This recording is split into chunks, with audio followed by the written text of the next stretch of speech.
Samantala, patuloy ang paghahanda ng gobyerno laban sa posibleng pagpasok ng nakamamatay na Ebola virus. Kabilang narito ang pagpapalakas ng information campaign upang maiwasan ang nasabing virus.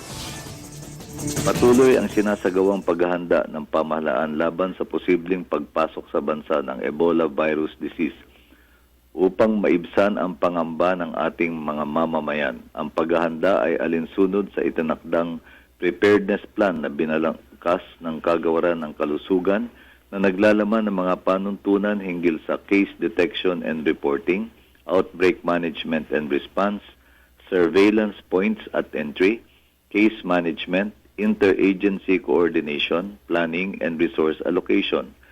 Sa isinagawang pambansang survey ng SWS hinggil sa kaalaman ng mga mamamayan sa Ebola virus disease, 73% ang may kaalaman hinggil sa sakit. Sa bilang na ito, 82% ang nagsabing sila ay nababahala na makuha o mahawa ng sakit.